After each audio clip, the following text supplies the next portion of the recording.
ప్రభువైన యేసుక్రీస్తు నామమున మీ అందరికీ శుభాకాంక్షలు. దేవుడు కూడా ఆరాధన వర్తమానంలో 5 అనుభవం గురించి మాట్లాడాడు. కాబట్టి మనము కూడా బలు చేయలేకపోవడము ధ్యానం కొరకే ఎఫెసీయులకు రాసిన పత్రిక 5వ అధ్యాయము 15వ వచనం నుంచి 21వ వచనం వరకు మనం మార్చి చదువుతున్నాం. ఎఫెసీయులకు రాసిన పత్రిక 5వ అధ్యాయం 15వ వచనం నుంచి 21వ వచనం వరకు మార్చి చదువుతాం. ఒక వచనం నేను చదువుతా, ఒక వచనం మీరు అందరూ కలిసి చదువుతాం. దినములు చెడ్డవి గనుక మీరు సమయమును పొందక సద్వినియోగము చేసుకోవచ్చు. అజ్ఞానుల వలె కాక జ్ఞానుల వలె నడుచుకున్నట్టు జాగ్రత్తగా చూసుకోండి.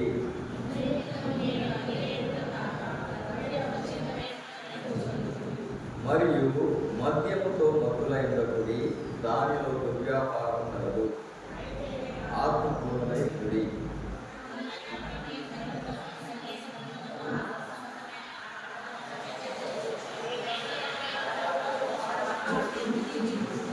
మన ప్రభువైన యేసుక్రీస్తు పేరట సమస్తమును గురించి తండ్రి అయిన దేవునికి ఎల్లప్పుడూ కృతజ్ఞతాస్తుతులు చెల్లించుచు అందరి భయంతో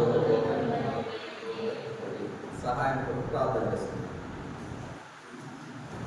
అవును మిగిలిగా ప్రేమించిన మా ప్రియ బంధువులు తండ్రి, మరి ఒకసారి తిరిగి పాదం చెంత చేరి గుడి వస్తున్నాను ఆయన ప్రభువా. ఇంతవరకు కూడా నేను ప్రభువా ఆరాధన వర్తమానంలో సహాయం దయచేస్తూ వచ్చారు. మా ఆరాధన కూడా నేను అంగీకరించారని నమ్ముతున్నాం. ఇప్పుడు కూడా నేను ప్రభావ నేను కూడా నీ గొడవలో నేను ప్రభావ శరీరంలో మీ రక్తము పాల్గొంటుండగా మేము కూడా మమ్మల్ని పరీక్షించుకునే వారమై విమర్శించుకునే వారమై నాయన ప్రభావ నిందారహితులుగా నిష్కపటమైన హృదయంతో యోగ్యమైన రీతిలో గతమాసంలో కూడా చేయలేటప్పుడు సహాయం దయచేయడం కోరుకుంటున్నాం. నిలబడుతున్న నేను కూడా దేవుడను, అపాధుడను, ఎన్నికలేని వాడను, నిష్ప్రయోజకుడను, మానవుడను, బలహీనుడను, కూర్చున్న వారి కంటే నేను ప్రభా యోగ్యత లేనివాడను అనుకుంటున్నాను. మీరు పైనుండి ఏమైనా సహాయం చేస్తేనే తప్ప గట్టివాడను అనుకుంటున్నాను. నన్ను కూడా నేను ప్రభా నిశ్చిత చాటును మరుగుపరుచుకొని నాలోని తలంపులను నాయన ప్రభా మాటలను సమస్తం కూడా లయపరిచి మీ ఆత్మను నా నుంచి చేరికి వచ్చిన ప్రజలకు ఏవి అవసరమైనదో మీ వాక్య లేఖన భాగంలో నుంచి దయచేస్తున్నామని ప్రార్థన చేస్తుంది. ప్రతి ఒక్కరిని కూడా నాయన ప్రభా పరిశుద్ధులముగా నాయన ప్రభా నేను కూడా నీ రక్తమాంసంలో చేయలేక సహాయం దయచేయమని కోరుకుంటూ కనిపించుకుని పనిచేసే సాధారణ శక్తులను నామతో వర్ణిస్తూ ఘనత మహిమ ప్రభావం నీకు చెల్లిస్తూ మా ప్రభువును ప్రియరక్షకులైన యేసుక్రీస్తు వారి అతి శ్రేష్టమైన నామమున ప్రార్థించి అడిగి వేడుకొంచున్నాను తండ్రి. ఆమేన్. కాబట్టి అనేక మార్లు ఈ వాక్య లేఖన భాగం చూసుకోవాలి కదా. ఫస్ట్ టైం ఏమి అన్నట్ల ఈ వాక్యం. కాబట్టి ఎఫెసీయులకు రాసిన పత్రికలో 15వ వచనం ఏం చెప్తుందంటే, దినములు చెడ్డవి కనుక మీరు సమయమును పోనీయక సద్వినియోగం చేసుకొనచ్చు. అజ్ఞానుల వలె కాక జ్ఞానుల వలె నడుచుకున్నట్లు జాగ్రత్తగా చూసుకోండి. కాబట్టి బ్రదర్ కూడా చెప్పారు మొదటి వర్తమానం. ఏం చెప్పారు? ఏ యుగంలో ఉన్నా ఏ artificial intelligence the most thing that the people are wasting today is the time. అంటే ఏంటంటే మనుషులు వేస్ట్ చేసేది ఏదైనా సంగతి ఉందంటే అది ఏంటంటే సమయం. అది కూడా దేని ద్వారా వేస్ట్ చేస్తున్నారనే సంగతికి వచ్చినా కూడా క్లియర్గా తెలిసే విషయం ఏంటంటే మొబైల్ కదా. మొబైల్లో వేస్ట్ చేసే సమయము ఎక్కువగా ఉంది. కాబట్టి అనేక విధములుగా సమయమును మనము వ్యర్థపరిచే వాళ్ళుగా ఉంటున్నాం. కాబట్టి దేవుడి వాక్యం ఏం సెలవిస్తుందంటే, దినములు చెడ్డవి గనుక మీరు సమయమును పోనీయక సద్వినియోగము చేసుకోవాలి. కాబట్టి దినాలు ఏ విధముగా ఉన్నాయంట? దినాలు ఏ విధముగా ఉన్నాయంట? చెడ్డవిగా ఉన్నాయి. కాబట్టి దినాలు చెడ్డవి కనుక మీరు సమయమును పోనీయకూడదు. బ్రదర్ చెప్పారు ఇందాక మొదటి వర్తమానంలో. రాబోయే కాలంలో బైబిల్ చదవటము కానీ వాక్యము వినటానికి కూడా మనకి ఆస్కారం ఉండదు. కాబట్టి మనము ఆ సమయము ఉండగానే మనం దాన్ని సద్వినియోగం చేసుకోవాలి. కాబట్టి నేటి విశ్వాస జనానికి అర్థం కాని విషయం ఏంటంటే, మన దగ్గరికి రాలేదు కదా, ఇండియాలోని అనేక రాష్ట్రాలలో ప్రార్థన చేసుకోవటానికి కూడా చాలా భయం కలిగి భక్తితో జీవించేవారు ఉన్నారు. ప్రార్థనకు వెళ్ళాలన్నా కూడా ఎంతో భయం కలిగిన పరిస్థితులు. కాబట్టి అనేక రకములైన వీడియోలు మనకు వస్తున్నాయి, కానీ అది మనం చూస్తున్నా కానీ ఇంకా మన దగ్గరికి రాలేదు. కాబట్టి మనము సమయమును సద్వినియోగం చేసుకోలేకపోతున్నాం. కాబట్టి కేవలం ఆదివారం మాత్రమే దేవుని సన్నిధికి వచ్చి ఏదో నామకార్థముగా దేవుని స్తుతించి ఆరాధించి చెప్పబడిన వాక్యపు వెలుగులో ఆరాధిస్తున్నాం, వెళ్ళిపోతున్నాం, పరీక్షించుకుంటున్నాం, తీసుకుంటున్నాం, మళ్ళీ యథావిధిగా జీవిస్తున్నాం, మళ్ళీ వస్తున్నాం, మళ్ళీ పరీక్షించుకుంటున్నాం, మళ్ళీ తీసుకుంటున్నాం, మళ్ళీ వెళ్తాం. ఇదేమైపోయిందంటే ఒక లైఫ్ స్టైల్ అయిపోయింది. అంటే ఒక జీవన విధానం అయిపోయింది ఆదివారం క్రైస్తవం. అంతేనా? అపోస్తలుల కార్యము 2:42లో మాట తీయదు, సమయం లేదు కాబట్టి, వీరు అపోస్తలుల బోధయందును సహవాసమందును రొట్టె విరుచుటయందును ప్రార్థన చేయుటయందును ఎడతెగక ఉండేది. కాబట్టి దేవుని రక్తమాంసములో చేయి వేసే నీవు కానీ నేను కానీ ఈ 4 గంటల అనుభవంలో మనం ఉన్నామా? మొదటి విషయం ఇందులో అంట, వీరు అపోస్తలుల బోధ ఎందును సహవాసమందును రొట్టె విరుచుటయందును ప్రార్థన చేయటి అందును ఎడతెగ. కానీ మనం 3 విషయాలలో ఎడతెగక ఉండము, కానీ ఒక విషయంలో మాత్రం ఎడతెగక ఉంటాం. ఎందులో చెప్పండి? ఎడతెగక రొట్టె విరుస్తాం కదా, ఎడతెగక రొట్టె విరుస్తాం. ప్రతి ఆదివారం మందిరానికి వస్తాం. మనకు అపోస్తలుల బోధ ఉండదు, సహవాసం ఉండదు, ప్రార్థన ఉండదు, కానీ మన భక్తి జీవితానికి మాత్రం ఏముంటది? ఎడతెగని రొట్టె విరుస్తాం. కాబట్టి యోహాను సువార్తలో మన భక్తి ఏ విధంగా ఉంటుందంటే 6వ అధ్యాయం యోహాను సువార్త 6:53 ఒక మాట చదవండి.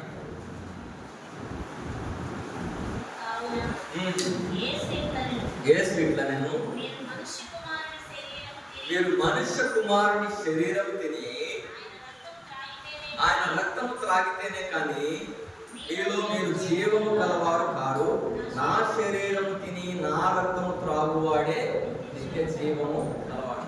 కాబట్టి మనకి అర్థమైన ఆ శరీరము, ఆ రక్తం ఏంటంటే ముందుంచబడిన దేవుని శరీరము, ఆయన రక్తం. కాబట్టి నిజమైన శరీరం అంటే ఏంటంటే దేవుని వాక్యమును మనం చదవలేని వారముగా, ధ్యానించలేని వారముగా, సహవాసములో నిల్వలేని వారముగా. కాబట్టి ఇక్కడ ఎఫెసీయులకు రాసిన పత్రిక 5:15లో చూసుకున్నట్లయితే ఒక 3 కండిషన్స్ ఉన్నాయి. ఏమి చెయ్యకూడదు, ఏమి చెయ్యాలనే 3 విషయాలు ఉన్నాయి. మొదటి విషయం ఏమిటంటే, మనం ఏ విధముగా ఉండకూడదంటే అజ్ఞానుల వలె ఉండకూడదు. ఏ విధముగా ఉండకూడదంట? అజ్ఞానులు అని ఎవరంటారు? జ్ఞానము లేని వారు. ఎవరికైతే జ్ఞానము లేదో, ఎవరికైతే దూరదృష్టి లేదో వారిని అజ్ఞానులు అంటారు. కాబట్టి రెండవదిగా ఏ విధముగా ఉండకూడదంటే అజ్ఞానుల వలె కాక జ్ఞానుల వలె నడుచుకున్నట్టు జాగ్రత్తగా చూసుకోండి. ఇందు నిమిత్తం మీరు అవివేకులు కాక. రెండవదిగా ఏ విధముగా ఉండకూడదంట? మనము అవివేకులు కాక, వివేకము లేని వారముగా ఉండకూడదు. మూడో విషయం, నేను సమయం ఎక్కువ లేదు కాబట్టి షార్ట్గా క్లుప్తంగా చెప్తున్నా, ఎందుకంటే అందరూ వాక్యం ఎరిగిన వారే కాబట్టి అర్థం చేసుకోవాలి కాబట్టి నేను పాయింట్ వైజ్ చెప్తాను. మొదటిగా అజ్ఞానుల వలె మనము ఉండకూడదు. రెండవది ఏంటంటే అవివేకులముగా ఉండకూడదు. మూడవది ఏంటంటే మద్యముతో మత్తులై ఉంటుంది. కాబట్టి ఎందుకు దినాలు చెడ్డవి అంటే కొన్ని విషయాలు చూసుకున్నాం. ఆది కాండము 6వ అధ్యాయము 5వ వచనం. ఆది కాండము 6వ అధ్యాయం 5వ వచనం. క్లుప్తంగా నేను రెఫరెన్సెస్ చూపించి క్లుప్తంగా ఎక్స్ప్లెయిన్ చేసి ముందుకెళ్తాను. 6వ అధ్యాయము 5వ వచనం చదవండి. నరుల చెడుతనము భూమి మీద గొప్పదనియు వారి హృదయం యొక్క తలంపులలోని ఊహ అంతయు ఎల్లప్పుడూ కేవలం చెడ్డదనియు యెహోవా చూచి. కాబట్టి దినాలు ఎందుకు చెడ్డవిగా అయిపోయావంటే, కానీ మనుషుల యొక్క తలంపులు ఏ విధంగా మారిపోయాయంటే, మనుషులు ఇదివరకు ఉన్న ప్రేమాభిమానాలు ఉన్నాయంటారు మనుషుల్లో. ప్రేమ కానీ, ఐక్యత కానీ, సహవాసము కానీ, అనుబంధము కానీ అన్నీ కూడా నశించిపోయే రోజుల్లో మనం ఉన్నాం. కాబట్టి ఏ ఒక్కరు కూడా ఏ ఒక్కరిని కూడా చూసి ఓర్చుకునేవారుగా లేరు. అసూయ, ఇంకా ద్వేషము, కోపము, లోభము, మోహము, మదము, మత్సర్యము, మా నాన్నగారు బాగా చెప్పారు కదా, మతమత్సర్యాలతో నిండిపోయిన వారుగా ఉన్నారు. అందుకనే దేవుడు వాక్యం ఏం సెలవుస్తుందంటే, నరుల చెడుతనం భూమి మీద గొప్పదనియు వారి హృదయం యొక్క తలంపులలోని ఊహ అంతయు ఎల్లప్పుడూ కేవలము చెడ్డదనియు చూచి. ఎందుకంటే దినాలు ఈ విధముగా మారిపోయాయి. మనిషిని మనిషే. కాబట్టి అనేక విధములైన న్యూస్లు వింటున్నాం. కాబట్టి అశ్వరాపేటలోనే రీసెంట్గా ఒక ఇన్సిడెంట్ జరిగింది. ఏంటిదంట, 2 సంవత్సరాల నుంచి ఇంట్లోనే ఉంచి ఆమెకి ఫుడ్ పెట్టక ఆమె ఒక పెళ్ళైన వివాహిత ఆమె 14 కేజీల బరువుకు వచ్చిందంట. 14 కేజీలు బరువు అయిపోయిందంట. పెళ్ళైన ఆమె 2 పిల్లల తల్లి అత్తవారింట్లో ఉన్నప్పుడు వారు పట్టించుకోక, భోజనం పెట్టక ఇంట్లోనే ఉంచి ఒక హింస చేసి ఆమె అలాగా చనిపోయేలాగా చేశారట. 14 కేజీలు అయిందంట. ఎలా అయిపోయిందంటే ఓన్లీ ఎముకలే ఉంది, పైన శరీరం మాత్రమే ఉంది. బిఫోర్ ఆఫ్టర్ ఫోటో పెట్టారు, వీడియోస్ వచ్చినాయి. కాబట్టి ఆ విధముగా మాకు అనేక విధములుగా తల్లి పిల్లల్ని చంపేయటం, చిన్న పిల్లల మీద అగాధ్యాలు జరగటం, ఎన్నో భార్యలు భర్తలను చంపేయటం, భర్తలు భార్యలను చంపేయటం, అటువంటి చెడ్డ దినాలలో మనం ఉన్నాం, మనకు తెలియట్లా. కాబట్టి అందుకని దేవుడు వాక్యం ఏం సెలవిస్తుందంటే, దినములు చెడ్డవి కనుక మీరు సమయమును పోనీయక సద్వినియోగము చేసుకొనొచ్చు అజ్ఞానుల వలె కాక. ఇంకొకటి, ఎందుకు దినములు చెడ్డవిగా ఉన్నాయంటే, మత్తయి సువార్త 24వ అధ్యాయము 37వ వచనం చదవండి. మత్తయి సువార్త 24వ అధ్యాయము 37వ వచనం.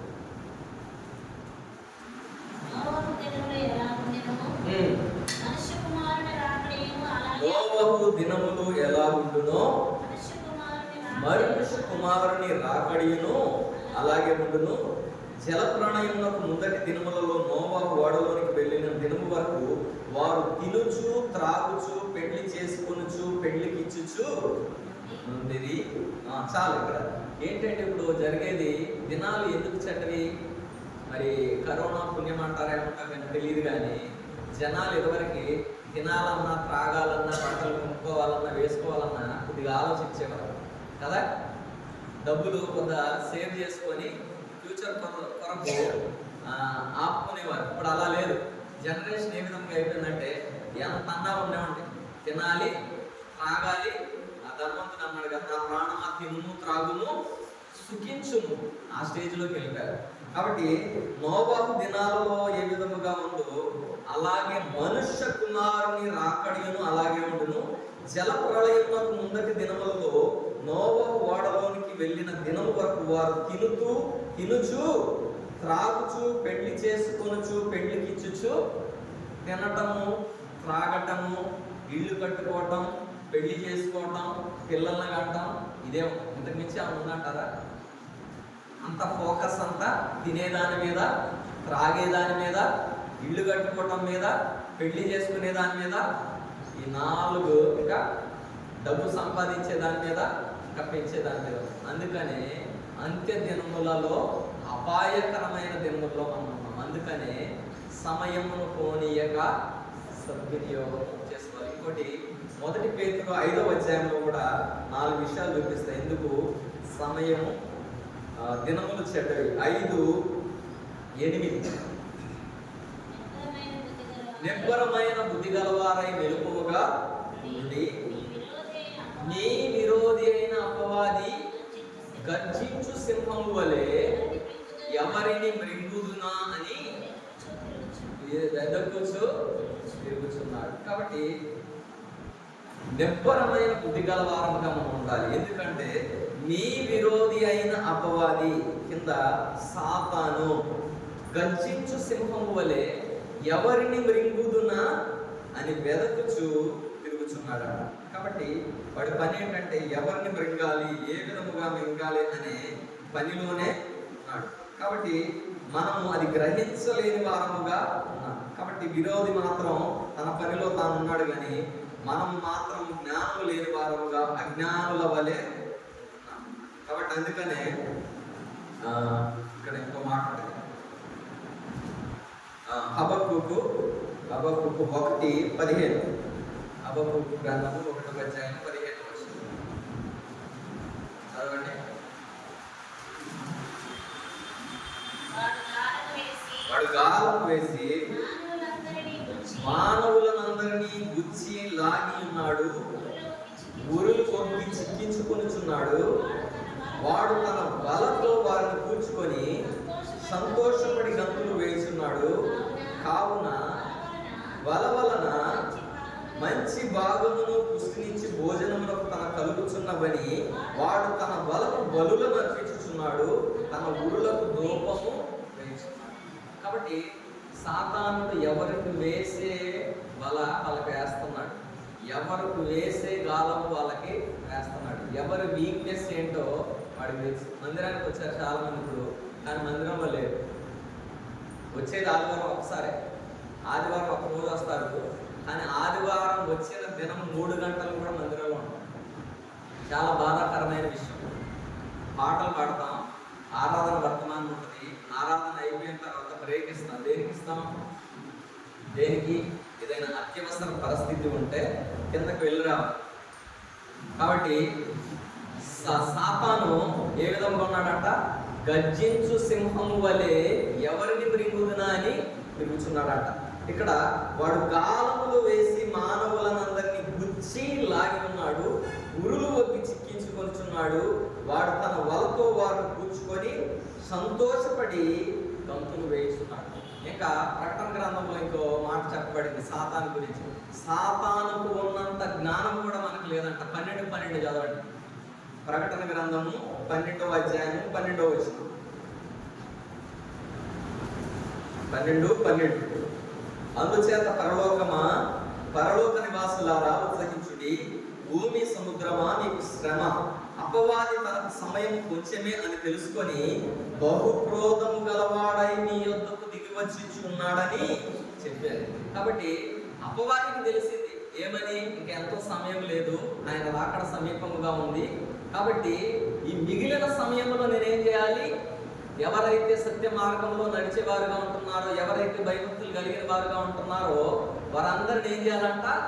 గాలాలు వేయాలి, వలలు వేయాలి, వాళ్ళని చిక్కించుకొని నేను సంతోషించాలి, బలిర్పించాలని సాతానుకు ఉన్నంత జ్ఞానం కూడా ఈనాడు ఆయన రక్త మాంసములు చేయివేసే మనకు లేదు. కాబట్టి అందుకనే దేవుడి వాక్యం ఏం సెలవిస్తుందంటే, దినములు చెడ్డవి గనుక సమయమును పోనీయక సద్వినియోగము చేసుకొనుచు అజ్ఞానుల వలె కాక జ్ఞానుల వలె నడుచుకొనుచు. చదవండి. జ్ఞానుల వలె నడుచుకున్నట్లు. చదవండి.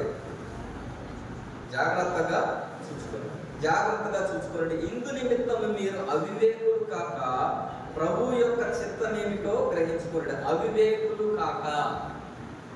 అవివేకులు అంటే ఇక్కడ మత్తయి 10:16 ఉంటుంది. మీరు పాముల వలె వివేకులను, పామురముల వలె నిష్కపటులై ఉంటారు. కాబట్టి ఎందుకు పాము గురించి ఆ వివేకం కలిగి ఉండాలని దేవుని వాక్యం సెలవిస్తుందంటే, ఏదైనా పాము ఏదైనా కొత్త ప్రదేశంలోకి వెళ్ళినప్పుడు అంట అదేంటంట చాలా సైలెంట్గా ఉంటుందంట. ఏదైనా కొత్త ప్రదేశంలోకి ఆహారం నిమిత్తమై వెళ్ళినప్పుడు అది భూమిని మొత్తం కూడా చూసుకుంటూ వెళ్తాంట, ఏ త్రోవలో వెళ్తుందో. కాబట్టి ఆహారం తీసుకునే దానికన్నా ముందు అది తీసుకునే జాగ్రత్త ఏంటంటే, ఏదైనా అపాయం వస్తే నన్ను నేను ఏ విధముగా కాపాడుకోవాలి, ఏ రంధ్రంలో దూరాలి, ఏ కన్నంలో దాక్కోవాలి, శత్రువుల నుంచి ఏ విధముగా నన్ను నేను కాపాడుకోవాలనే మొదటి సంగతి తెలుసుకున్న తర్వాతే అది వేటకు బయలుదేరడం. కాబట్టి ఎక్కడ దాక్కోవాలో తెలియకుండా బ్లైండ్గా వెళ్ళిపోయి ఏదైనా ఆహారం తినేటప్పుడు మనిషి వచ్చి కర్ర తీసుకొని కొడితే ఏమైపోతుంది? పాము అంత ఈజీగా, పాము చంపడం అంత ఈజీ కాదు. చాలాసార్లు అంత ఈజీగా ఏ త్రోవ లేకపోతే, చాలా ఎక్కువ మంది ఉండి మొత్తం మదుగు లేకపోతే తప్ప పామును మనం చంపలేము. అందుకని దేవుని వాక్యంలో పాముల గురించి ఎందుకు చెప్పబడిందంటే, పాముల వలె మనము వివేకులముగా ఉండాలి, అంటే దూరదృష్టి కలిగిన వారముగా ఉండాలి. కాబట్టి ఏది అవసరమో ఏది అనవసరమో, what is temporary and what is permanent. కాబట్టి ఈరోజు విశ్వాసులు ఎరుగని సత్యం ఏమిటంటే, క్షయమైన ఆహారం కొరకే కష్టపడేవారుగా ఉన్నారు, అక్షయమైన ఆహారం కొరకు కష్టపడేవారుగా లేరు. క్షయమైపోయే ఈ జీవితం కొరకు, క్షయమైపోయే ఈ ఆహారం కొరకు. కాబట్టి ఉంది కదా, శరీర సంబంధమైన సాధకము కొంచెము మట్టుకే ప్రయోజనకరమవును కానీ దైవభక్తి ఇప్పటి జీవ విషయంలోనూ రాబో జీవ విషయంలోనూ వాగ్దానంతో కూడినదైనందున అది అన్ని విషయములలో ప్రయోజనకరం. శరీర సంబంధమైన సాధకం చేస్తున్నాం కానీ మనం ఆత్మ సంబంధమైన సాధకం ఒకటి కూడా లేదు. ఏంటి శరీర సంబంధమైన సాధకం?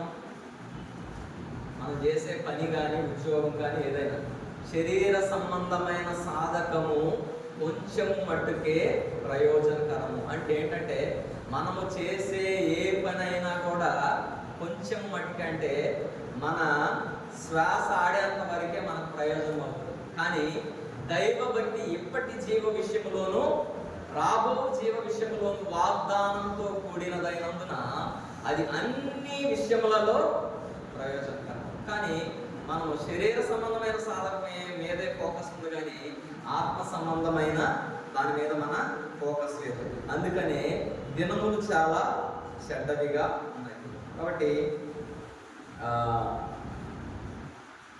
ఇక్కడ ఒక మంచి మాట ఉంది.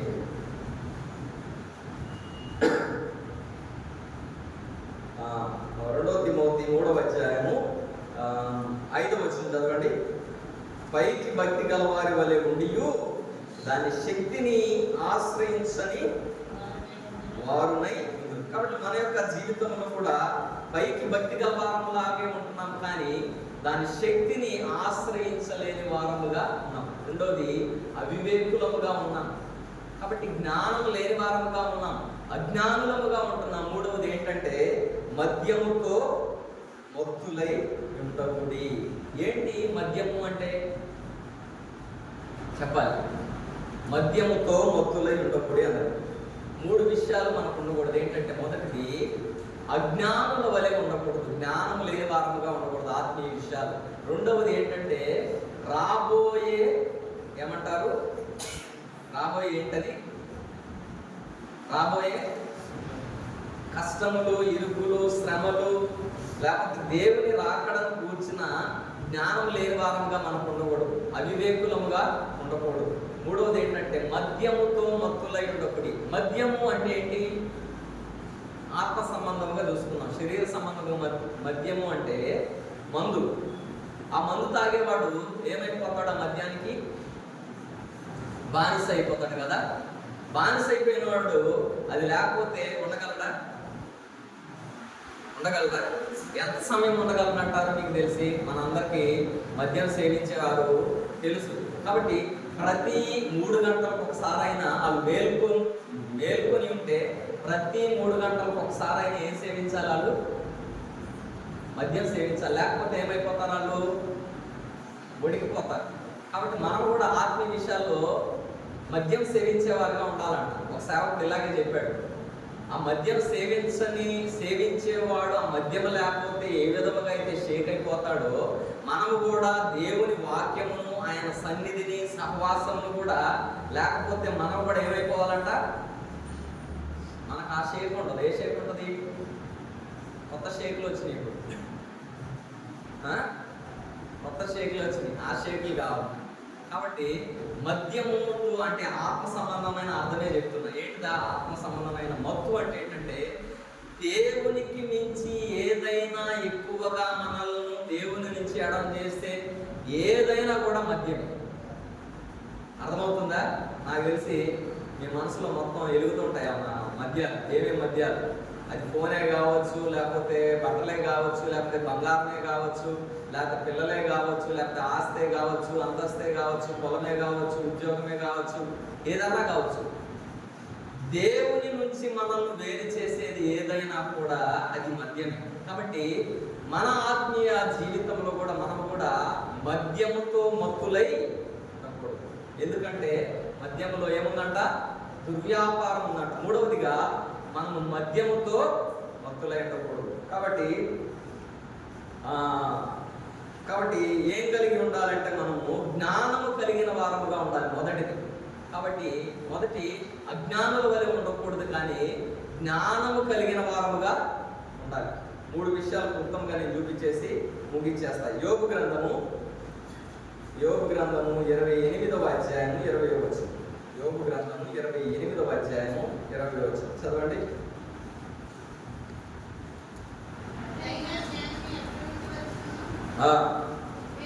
వివేచన దొరుకు స్థలం ఎక్కడ? దేవుడు దాని మార్గమును గ్రహించును. 23వ వచనం. దాని స్థలము ఆయనకే తెలియదు. 28వ వచనం చదవండి.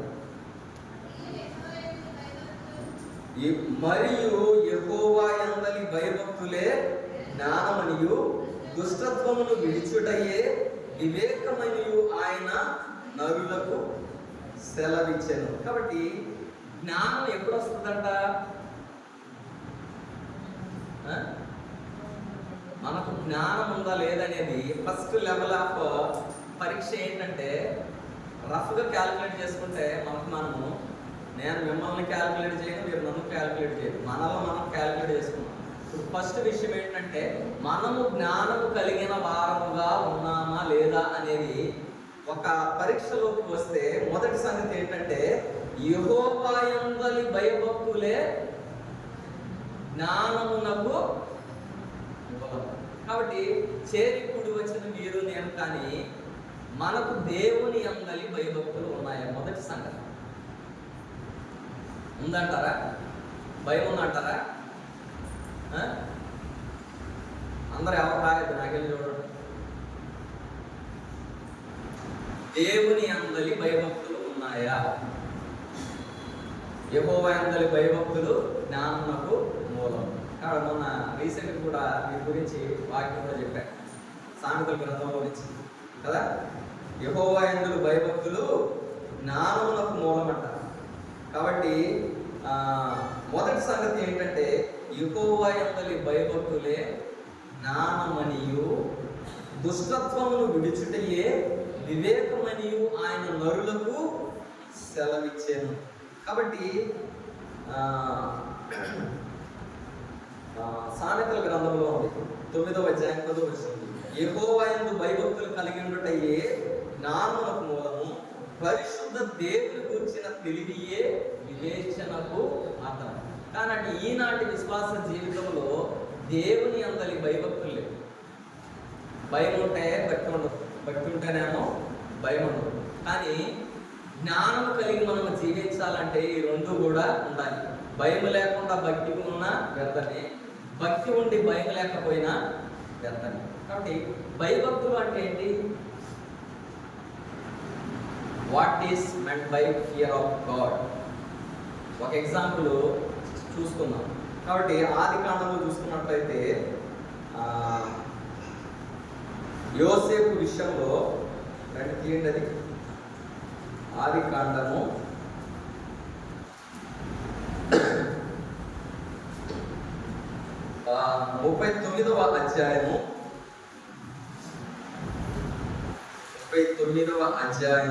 9వ వచనం 3వ లైన్ నుంచి చదవండి.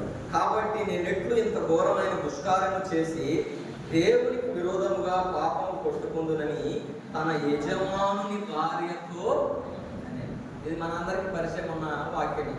సందర్భం ఏమిటంటే పోతిఫరు యొక్క భార్య యోసేపును తనతో పాపం చేయమన్నప్పుడు యోసేపు పోతిఫర్ భార్యతో చెప్పిన మాట ఇది ఏమిటంటే, కాబట్టి నేను ఎట్లు ఇంత ఘోరమైన దుష్కార్యము చేసి దేవునికి విరోధముగా పాపము పట్టుకుందునని తన యజమానుని భార్యతో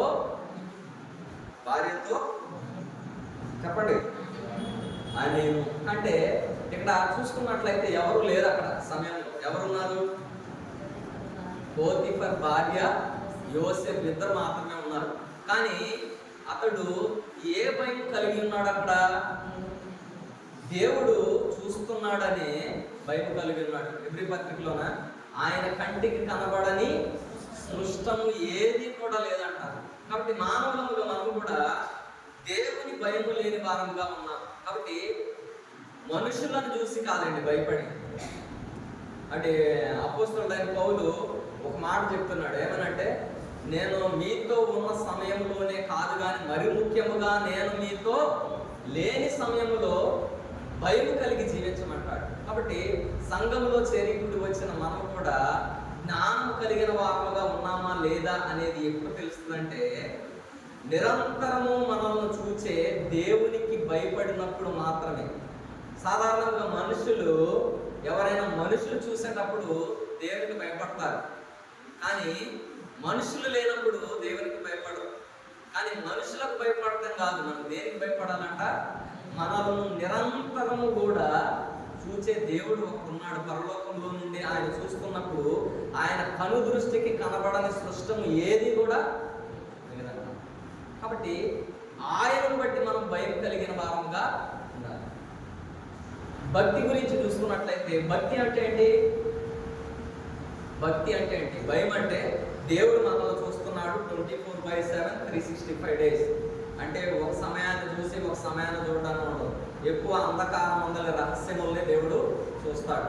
కాబట్టి అంధకారం అందరి రహస్యము దేవుడు బయటికి తీసుకుని వస్తాడంట. కాబట్టి భక్తి అని చూసుకున్నట్లయితే అపోస్తుల కార్యములు 10వ అధ్యాయంలో ఉంది. ఇటలీ పటాలం అనబడిన పటాలంలో శతాధిపతి అయిన కొర్నేలి అని భక్తిపరుడు ఒకడు కైసరియలో ఉండెను. అతడు తన ఇంటి వారందరితో కూడా దేవుని యందు భయభక్తులు గలవాడై ఉండి ప్రజలకు బహుధర్మం చేయించు ఎల్లప్పుడూ దేవునికి ప్రార్థన చేయువాడు. ఇప్పుడు భక్తి అంటే ఏంటండి? ఇంటి వారందరితో కూడా ఎల్లప్పుడూ దేవునికి ప్రార్థన చేయకూడదు. భక్తి అంటే ఆదివారం వచ్చి చేసేది కాదండి. భక్తి ఆదివారం 10ంటికి వచ్చి 12ంటి వరకు చేసేది భక్తి కాదండి. భక్తే కాదు. ఏంటంట? ఎల్లప్పుడూ చెప్పాలి, ఆన్సర్ చెప్పాలి. ఎల్లప్పుడూ దేవునికి ప్రార్థన చేయువాడు. ఇక్కడ మీకు ఇన్నర్ మీనింగ్ తెలుసో లేదు. ఇటలీ పటాలం అనబడిన పటాలంలో శతాధిపతి అయిన కొర్నేలి అని చెప్పబడింది. శతాధిపతి అంటే మీకు తెలుసా? 100 మందికి కమాండర్. శతకం అంటారు. సుమతి శతకం అంటే, శతకం అంటే 100 కలిపితే ఒక శతకం అవుతుంది. కాబట్టి శతాధిపతి అంటే 100 మంది మీద అధిపతి, శతాధిపతి. కాబట్టి మనకైతే అంత హోదాలు లేవు కానీ, అంత పెద్ద ఉద్యోగాలు లేవు కానీ, మనకైతే సమయం ఉండదు. ఆ 100 మంది మీద ఉన్న అధికారికే అంత భక్తి ఉంటే, అంత సమయం ఉంటే, అంత ఏంటంటే ఇక్కడ ఎల్లప్పుడూ దేవునికి ప్రార్థన చేస్తుంటే ఏ హోదా లేని మనకు మాత్రం మనకు అసలు ఖాళీ ఉండదు కదా. ఎందుకంటే ఆయనకన్నా గొప్పలో ఉంటుంది. కాబట్టి భయభక్తులు కలిగిన వారముగా ఉండాలి. అంటే భయం అంటే ఎల్లప్పుడూ కూడా దేవుడు మనల్ని చూస్తున్నాడనే భయం కలిగి మనం జీవించాలి. రెండవది భక్తి అంటే మనకు కుదిరినప్పుడు చేసేది కాదు. భక్తి ఏంటంట? సమయమందును అసమయమందు కూడా చేయాలి. కుదిరినా కుదరకపోయినా చేయాలి. అది భక్తి అంటే. నాకు కుదిరినప్పుడు నేను ప్రార్థనకు వస్తా, నాకు కుదరినప్పుడు నేను ప్రార్థనకు రాను. ఎండ ఉంటే వాతావరణం బాగుంటే నేను ప్రార్థనకు వస్తా. వర్షం పడితే చినుకులు పడితే నేను ప్రార్థనకు రాను, అది కాదు భక్తి. అది భక్తే కాదు. అర్థమవుతుందా? కాబట్టి మొదటిది ఏంటంటే, జ్ఞానము కలిగిన వారు ఎవరు అంటే యెహోవా యందలి భయభక్తులే జ్ఞానమనియు. కాబట్టి బలలో చేయి వేసే నీవు నేను కూడా దేవుని యందు భయం కలిగిన వారముగా ఉంటామా? కలిగిన వారముగా ఉన్నామా? రెండవది, దుష్టత్వమును విడుచుటయే వివేకమనియు. ఆయన నరులకు దుష్టత్వము అంటే ఏంటి? దుష్టత్వమును విడుచుటయే వివేకమనియు ఆయన నరులకు సెలవించాడు. దుష్టత్వం అంటే ఏంటి? బైబిల్ గ్రంథంలో ఒక మాట పాడదండి, కడుగబడిన, చెప్పండి, కడుగబడిన పంది కుక్క తన వాంతికి తిరిగినట్టు కడుగబడిన పంది బురదలో. మన జీవితాలు కూడా ఏ విధంగా ఉందంటే ఆ విధంగా అయిపోయింది విశ్వాసం. ఏంటి తెలుసా? ఆ సోమవారం నుంచి శనివారం వరకు మన ఇష్టం. కక్కిన దాన్ని మళ్ళీ తినేవాళ్ళం. ఒప్పుకుంటాం, విడిచిపెడతాం, మళ్ళీ కక్కుతాం, మళ్ళీ తింటాం, మళ్ళీ వస్తాం, ఒప్పుకుంటాం, తీసుకుంటాం, మళ్ళీ వెళ్తాం, కక్కుతాం, తింటాం.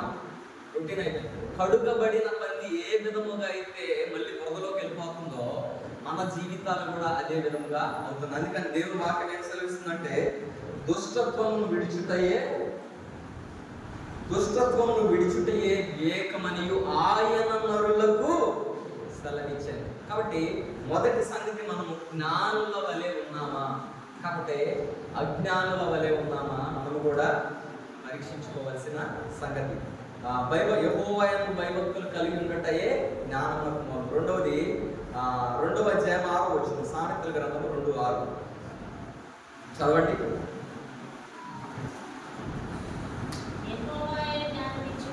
యెహోవాయే జ్ఞానం ఇచ్చువాడు, తెలివియు వివేచనయు ఆయన నోట నుండి. జ్ఞానం ఎక్కడ దొరుకుతుందంట? యెహోవాయే జ్ఞానం ఇచ్చేవాడు, తెలివియు వివేచనయు ఆయన నోట నుండి వచ్చింది. కాబట్టి ఆయన నోటిలో నుంచి ఏ విధంగా వస్తుంది? ఏంటి ఆ నోరు? దేవుని బైబిల్ గ్రంథమే. ఆదియందు వాక్యం ఉండెను, వాక్యము దేవుని యొద్ద ఉండెను, వాక్యమే దేవుడు అయిపోయాడు. కాబట్టి ఆ వాక్యము మన మధ్య ఏ విధంగా ఉన్నాడంట? శరీరధారి అయి మన మధ్యలో నివసిస్తున్నాడంట. కాబట్టి జ్ఞానం సంపాదించాలి అంటే దేవుని యొద్దకు వచ్చే వారంగా ఉండాలి. అందుకని దేవుని వాక్యం ఏం సెలవిస్తుందంటే, యెహోవాయే జ్ఞానం ఇచ్చువాడు, తెలివియు వివేచనయు ఆయన నోట నుండి వచ్చింది. కాబట్టి ఇంకా చాలా విషయాలు ఉన్నాయి. 11వ అధ్యాయం 2వ వచనం, అహంకారం వెంబడి అవమానం వచ్చును, వినయము గలవారి యొక్క జ్ఞానము అది. జ్ఞానం ఎవరి దగ్గర ఉంటుందంట? అహంకారం వెంబడి ఏమొస్తుందంట? అవమానం వస్తుందంట. కానీ జ్ఞానం ఎవరి దగ్గర ఉంటుందంటే, ఎవరి దగ్గర ఉంటుందంట? వినయము గలవారి యొక్క జ్ఞానం. ఇంకా చాలా విషయాలు ఉన్నాయి. 15:14 కూడా మాట చదవండి. 15:14, బుద్ధిమంతుని మనసు జ్ఞానమును వెతుకును, బుద్ధిహీనులు మూఢత్వము భుజించెదరు. చాలా విషయాలు ఉన్నాయి, మనకు సమయం లేదు కాబట్టి ఎక్కువ చెప్పడం. కాబట్టి అందుకని జ్ఞానం కావాలంటే యాకోబు 1:5 ఉంది ఒక మాట, మీలో ఎవరికైనాను జ్ఞానం కుదురుగా ఎడల దేవుని అడగవల్ల అప్పుడు అది అతనికి అదృష్టం. కానీ దేవుని జ్ఞానం అడగం, అన్నీ అడుగుతాం కానీ దేవుని జ్ఞానం మాత్రము అడగదు. కాబట్టి సొలొమోను అడిగాడు జ్ఞానం. కాబట్టి మనం కూడా దేవుని అడగవలసింది ఏదైనా ఉంది అంటే అది జ్ఞానం చెప్పమని.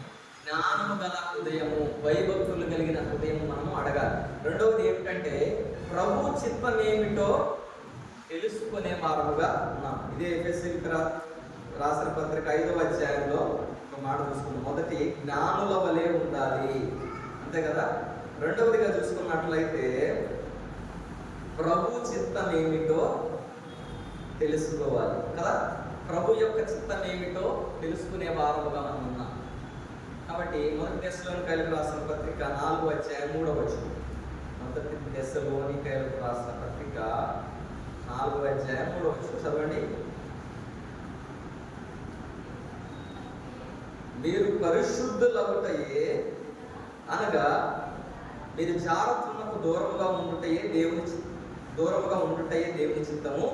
మీలో ప్రతి వాడును దేవుని ఎరుగని అన్యజనుల వలె కామాభిలాషందు కాక పరిశుద్ధత యందును ఘనత యందును తన ఘటనను ఎట్లు కాపాడుకొనవలెను అది ఎరిగి ఉండుటయే. ఏంటంట దేవుని చిత్తము? మొదటిది దేవుని చిత్తం ఏమిటంటే మీరు పరిశుద్ధులవుటయే అనగా మీరు జారత్వమునకు దూరముగా ఉండుటయే దేవుని చిత్తం అని చెప్పబడింది.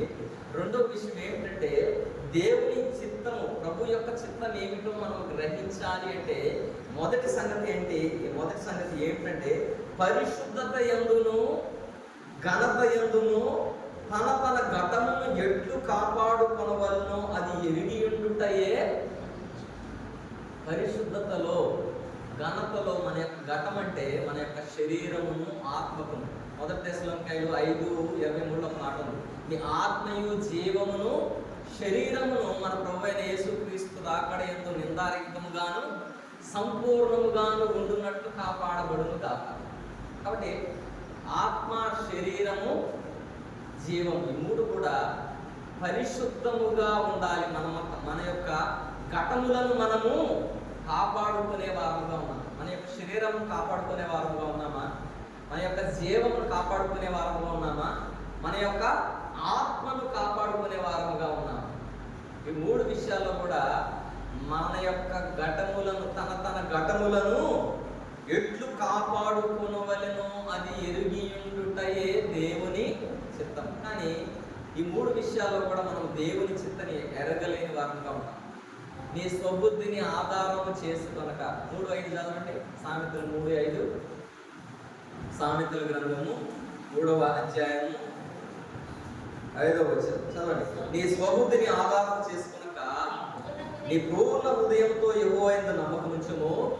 నీ ప్రవర్తన అంతటి యందు ఆయన అధికారమునకు ఒప్పుకొనుము. అప్పుడు ఆయన నీ త్రోవను సరళము చేయను. నేను జ్ఞానిని కదా అని నీవు అనుకొనవద్దు. యెహోవాయందు భయభక్తులు కలిగి చెడుతనం విడిచిపెట్టుము. కాబట్టి చాలాసార్లు మనం దేవుని చిత్తము గ్రహించలేని వారముగా ఉంటున్నాం. ఏంటంట? దేవుని చిత్తము గ్రహించలేని వారముగా ఉంటున్నాం. దేవుని చిత్తం కంటే ఏ చిత్తం ఎక్కువైపోయింది అంటప్పుడు చెప్పండి. దేవుని చిత్తం లేదు. ఏ పని చేసినా కూడా సొంత చిత్తాలు ఎక్కువైపోయాయి కదా. అంత్య దినముల్లో, అపాయకరమైన దినముల్లో నేను విశ్వాసమును కనుగొంది. ఇర్మియా 5:25 చదవండి. దానికన్నా ముందు 1 పేతురు 3:9 చదవండి. ఇందాక బ్రదర్ చెప్పారు కదా, చదవండి. 1 పేతురు 3వ అధ్యాయం 9వ వచనం. ఇంత స్లోగా ఉన్నారంటే ఫాస్ట్ తీయాలి. ఆశీర్వాదమునకు వారసులొకటకే మీరు పిలువబడితిరి కనుక కీడుకు ప్రతి కీడైనను దూషణకు ప్రతి దూషణైనను చేయక దీవించు. కాబట్టి నా కాన్సెప్ట్ ఏంటంటే ఆశీర్వాదమునకు వారసులవుటకే మీరు పిలువబడ్డారు. దేవుడు ఎందుకు పిలుచుకున్నాడు అంటే మనల్ని శపించడానిక, లేకపోతే శ్రమల్లో అనుభవించడానికి, కష్టాలు అనుభవించడానికి, ఇరుకుల్లో ఇబ్బందుల్లో ఉండటానికి దేవుడు మనల్ని ఎందుకు ఏర్పరచుకున్నాడంటే ఆశీర్వాదానికి వారసులు అవుటకే దేవుడు మనకు పిలిచాడు.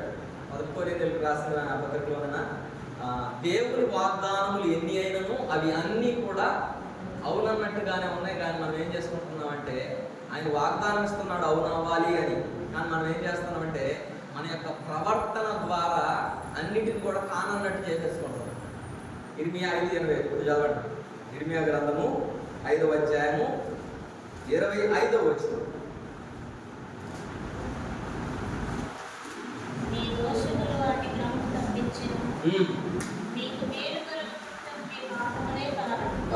నీకు మేలు కలుగకుండుటకు మీ పాపములే.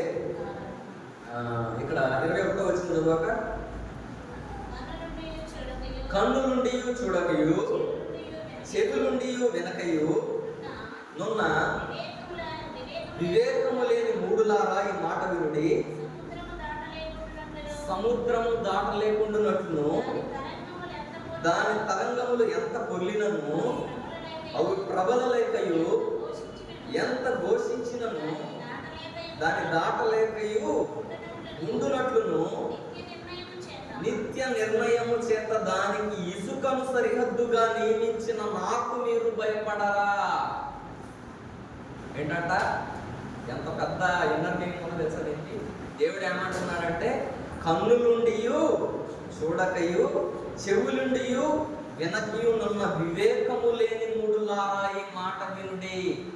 ఏం చెప్తున్నాడంటే, సముద్రము దాటలేకుండానట్లును దాని తరంగములు ఎంత పొర్లినను అవి ప్రబలలేక ఎంత ఘోషించినను దాని దాటలేకయు ఉండునట్లును నిత్య నిర్ణయము చేత దానికి ఇసుకను సరిహద్దుగా నియమించిన నాకు మీరు భయపడరా.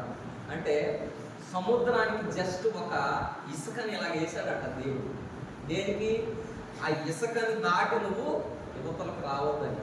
కానీ అంత ఘోరమైన సముద్రము కూడా ఆ ఇసుకను దాటకుండా దాని సరిహద్దుల్లో అక్కడే ఉంటుందంట. కానీ మానవుల మాతృలమైన మనము దీనికి ఏం చేయట్లేదంట? లోబడనులని ఏం చెప్పింది అక్కడ మాట?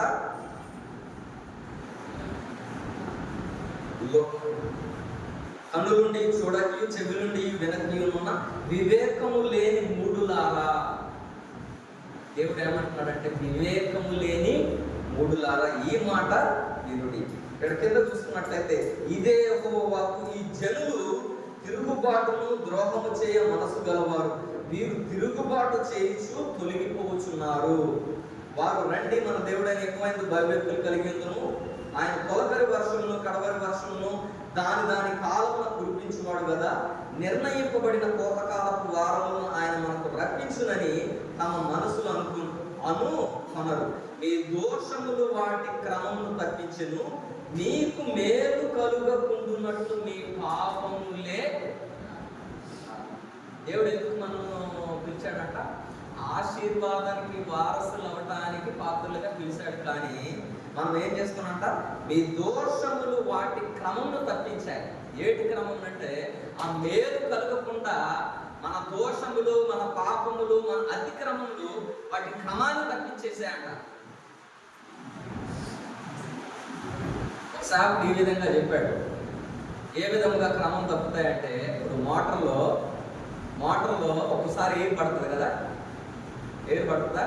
పట్టినప్పుడు నీళ్ళు వస్తాయా? నీళ్ళు రావు కదా. నీళ్ళు రావాలంటే ఏం చేయాలి? అందులో ఒక మగ్గుడు నీళ్ళు తీసుకొని ఆ ఎయిర్లో ఎక్కడైతే పట్టిందో అందులో వాటర్ పోసి మళ్ళీ మోటార్ ఆన్ చేస్తే మళ్ళీ ఫుల్గా వాటర్ వస్తుంది. ఏంటంటే మన యొక్క విశ్వాస జీవితంలో కూడా ఏంటంట, ఈ మేలును మనకు కలుగుకోవడానికి మన జీవితాల్లో కూడా ఈ ఎయిర్ ఏదైతే ఉందో, ఈ గ్యాప్ ఏదైతే ఉందో, ఈ తిరుగుబాటు ఏదైతే ఉందో, ఈ దోషములు ఏవైతే ఉన్నాయో, ఈ అతిక్రమములు ఏవైతే ఉన్నాయో, అది దేవునికి మనకు కూడా ఒక గ్యాప్ క్రియేట్ చేసి దేవుని యొక్క మేలును మనం అనుభవించకుండా చేస్తాయి. అది ఎప్పుడైతే అతిక్రమములు దాచిపెట్టువాడు వర్ధిల్లడు, వాటిని ఒప్పుకొని విడిచిపెట్టువాడు కనుక ఏ విధంగా అయితే ఆ మగ్గుడు నీళ్ళు అందులోకి వస్తామో అప్పుడు దేవుడితో మన యొక్క సంబంధం కరెక్ట్గా ఉంటుందో. ఇప్పుడు మనం పోసేది ఎన్ని నీళ్ళు పోస్తాం? ఒక మగ్గుడే పోస్తాం, ఆ అయితే 2-3 మగ్గులు పోస్తాం. పోసిన తర్వాత వాటర్ ఎలా వస్తుంది? మళ్ళీ విస్తారముగా వస్తుంది. కాబట్టి మనకు మేలు కలుగకుండా ఉండటానికి మన దోషములు మనకి దేవునికి అడ్డంగా వస్తున్నాయంట. కాబట్టి దేవుని బలలో చేయవేసే నీవు నేను కూడా దేవుని యొక్క చిత్తం ఏమిటో గ్రహించే వారముగా మనం ఉన్నామా? కాబట్టి నీ స్వబుద్ధిని ఆధారం చేసుకొనక. కాబట్టి చాలాసార్లు మనం కూడా మన స్వబుద్ధిని ఆధారం చేసుకొని దేవునికి వ్యతిరేకముగా పాపం చేసే వారముగా ఉన్నాం. తెలియక అంటారా? తెలియక చేస్తామంటారా? అంతా తెలుసు, మనకి తప్పని కూడా తెలుసు. అయినా కానీ ఏం చేస్తామంట? హృదయాన్ని కఠినపరుచుకొని వాత వేయబడిన మనస్సాక్షి కలిగిన వారముగా మనము, నాకు చెప్పా కదా, కడుగబడిన పంది కుక్క తన వాంతికి తిరిగినట్టు అదే సేమ్ మిస్టేక్. ఎందుకంటే ఆ రెండింటిని ఎందుకు దేవుడు చూపించాడంటే, పందిని ఎంత అన్నాడు అడగండి. అమెరికాలో చాలా ఉన్నాయనంట. చిన్న పంది పిల్లని చూశాడంట. పంది పిల్లని చూసి చాలా క్యూట్గా ఉంటాయి. పిగ్లెట్స్ అంటారు ఇంగ్లీష్. పిగ్లెట్స్ అంటే చాలా క్యూట్గా ఉంటాయి సేమ్ పనులు. ఆ పంది పిల్లని తీసుకొచ్చి చాలా మంచిగా పెంచుకొని దానికి కడియానికి ముక్కుకి ఏం పెట్టాడంట, బంగారు కడి మీద పెట్టాడంట. మంచి శుభ్రంగా పెడతాం, మంచి వెజిటేరియన్ ఫుడ్ అన్నీ మంచిగా అన్నీ పెడతాంటే దాన్ని పెంచి పెంచి పెంచి ఒక స్టేజ్కి వచ్చింది, మంచిగా ఎదిగిందంట. ఎదిగిన తర్వాత వాళ్ళ హడావుళ్ళు ఏదో ఇంట్లో ఏదో ఫంక్షన్ ఏదో జరుగుతుందంట. వాళ్ళ హడావుళ్ళు వాళ్ళు ఉంటే ఇది మెల్లగా ఎప్పుడు తప్పించుకుందంట. డ్రైనేజ్ ఎక్కడ ఉందో చూసుకొని వెళ్ళి చుట్టూ వెళ్ళిపోయి ఏం చేస్తుందంట, స్విమ్మింగ్ చేసి వచ్చేసింది. మనం కూడా మన జీవితం కూడా ఏదుంటుందంటే పరిశుద్ధంగా పరిశుద్ధంగా పరిశుద్ధంగా జీవిస్తాం. మన పాతవి ఉంటాయి కొన్ని, ఆ వాటిలో ఉన్నంత ఆనందం వీటిలో ఉండదు. మనకి ఎవరు లేనప్పుడు చూస్తాం, అటు ఇటు చూస్తాం, వెళ్తాం, మునుగుతాం, బయటకు వచ్చేస్తాం. కాబట్టి అందుకనే దేవుని చిత్తం ఏమిటో గ్రహించే వారముగా ఉండాలి. కాబట్టి దేవుని చిత్తం మనకు తెలియకపోతే, అందుకని మత్తయి సువార్త 6వ అధ్యాయము 10వ వచనం చదవండి. మత్తయి సువార్త 6వ అధ్యాయము 6:10. కాబట్టి మీరు ఇలాగ ప్రార్థన చేయండి, పరలోకమందున్న మా తండ్రి, నీ నామము పరిశుద్ధపరచబడును గాక. చాలు. కాబట్టి మీరు ఇలాగ ప్రార్థన చేయండి, నీ నామము పరిశుద్ధపరచబడును. ఎవరి ద్వారా పరిశుద్ధపరచబడాలి? దేవుని చిత్తమును కనుగొనడం అంటే ఏంటంటే, ఎవరో ద్వారా దేవుని నామం పరిశుద్ధపరచబడదు.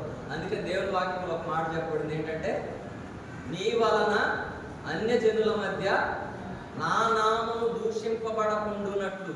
కాబట్టి దేవుని నామం పరిశుద్ధపరచబడాలన్నా, లేకపోతే ఆయన నామానికి అపకీర్తి రావాలన్నా ఎవరి ద్వారా? మన ద్వారానే. కాబట్టి అందుకనే నీ నామము పరిశుద్ధ పరచబడునుగాక. ఎవరి ద్వారా? నా ద్వారా. ప్రార్థన చేయాలి ఆ విధముగా.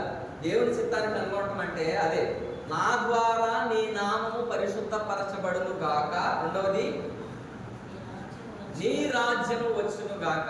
ఏ విధంగా వస్తుంది దేవుని రాజ్యము? చెప్పండి.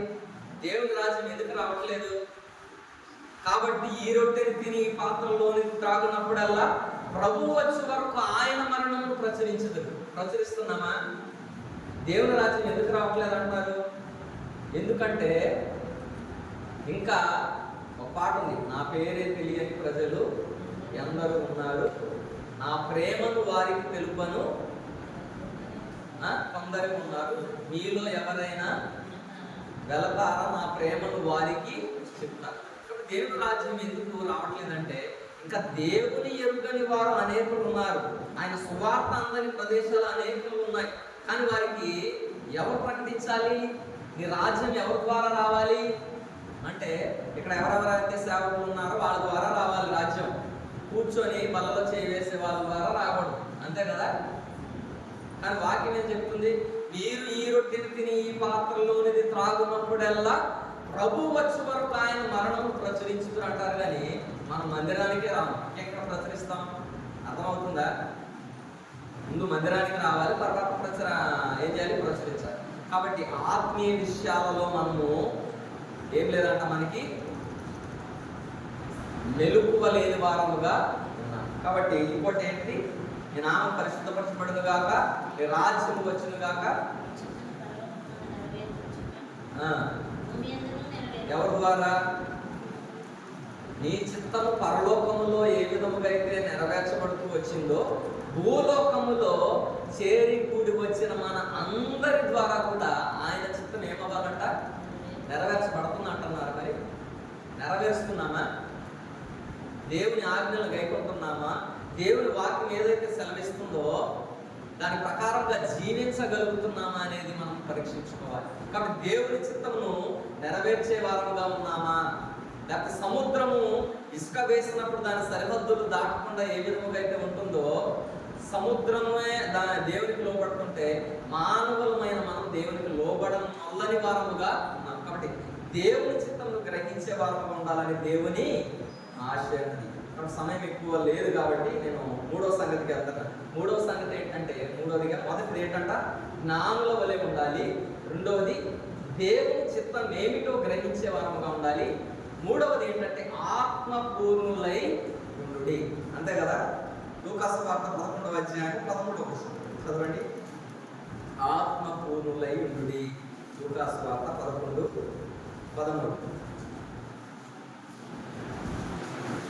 11వ అధ్యాయం.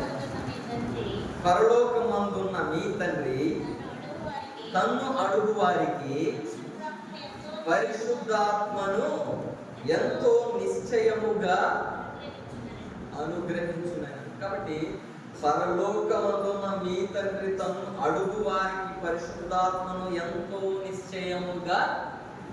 ఆత్మపూర్ణులు అవ్వాలంటే పరిశుద్ధాత్మను పొందాలి. మనం అన్ని అడుగుతాం, కానీ నాకు తెలిసి ఇప్పటి వరకు పరిశుద్ధాత్మను అడిగి ఉంటాం. పరిశుద్ధాత్మ అంటే ఏదో ఏమంటారు, అది కాదు పరిశుద్ధాత్మ. కాబట్టి దేవుని ఆత్మ కలిగిన వారుగా ఉండాలి. ఆత్మ లేనివాడు నావాడు కాడు. కాబట్టి హగ్గయి 2:5 చదవండి. హగ్గయి 2:5. హగ్గయి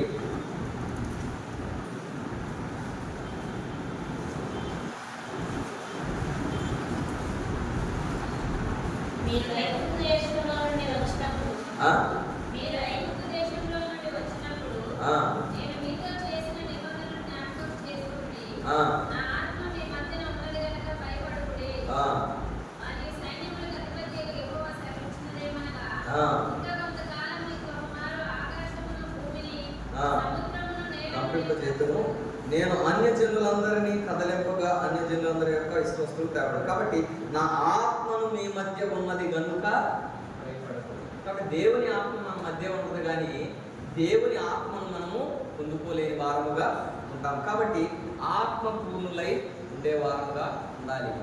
ఆత్మను ఆత్మకుడి మన ఉపవాస ప్రార్థనలో చెప్పుకున్నాం. ఏంటంట, దానికన్నా ముందే ఏం చెప్పాను అక్క, నేను ఆత్మను ఆత్మకుడి. ఇదే నా వచనం చెప్పింది. దానికి ముందు ఒక వచనం చెప్పాను. ఆత్మను ఆత్మకుడి అన్న దానికి ముందు చెప్పాను. రాసారా? ఏం చెప్పారు? కాబట్టి ఆత్మను ఆర్పు వేసుకునే వారముగా చదవండి. ఆ వచనం చదవండి. వచనం చదవండి.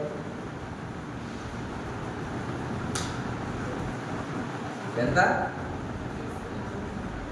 ఎఫెసీ 4:30 చదవండి.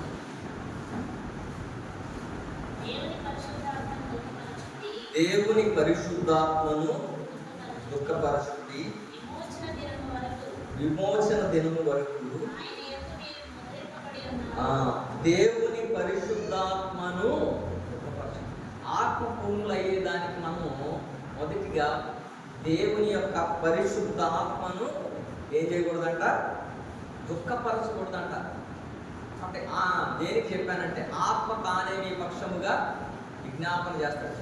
కాబట్టి పరిశుద్ధాత్మను కూడా దుఃఖపరిచే వారముగా ఉండకూడదు. దేవునికి అయిష్టమైన కార్యములు ఏదైతే మనం చేస్తామో అప్పుడు పరిశుద్ధాత్మ దేవుడు దుఃఖపడేవాడుగా ఉంటాడు. అందుకని మనం కూడా పరిశుద్ధాత్మను పొందుటకు దేవుని దగ్గర మనం కూడా ఆత్మను దయచేయమని అడగాలి. కాబట్టి 3 విషయాలు. జ్ఞానుల వలె ఉండాలి మనము. రెండవదిగా దేవుని యొక్క చిత్తం ఏమిటో గ్రహించే వారముగా ఉండాలి. మూడవదిగా ఆత్మపూర్ణులై ఉండాలి. చాలు. ఈ 3 విషయాలు కూడా మనము కూడా మన ఆత్మీయ జీవితాల్లో ఏ విధముగా ఉన్నామో మనం కూడా పరీక్షించుకొని వాక్యపు వెలుగులో మన యొక్క హృదయమును స్వపరీక్ష చేసుకున్న వారమై దేవునికి అయిష్టంగా ఎక్కడైనా ఉంటే వాటిని కూడా ఒప్పుకొని విడిచిపెట్టి నిందారహితులముగా శుద్ధమైన హృదయములు కలిగి దేవుని బలలో చేయాలని దేవుని ఆశయం. దేవుడి కొద్ది మాటలు మనకు దీవించి ఆశీర్వదించును గాక. ఆమేన్.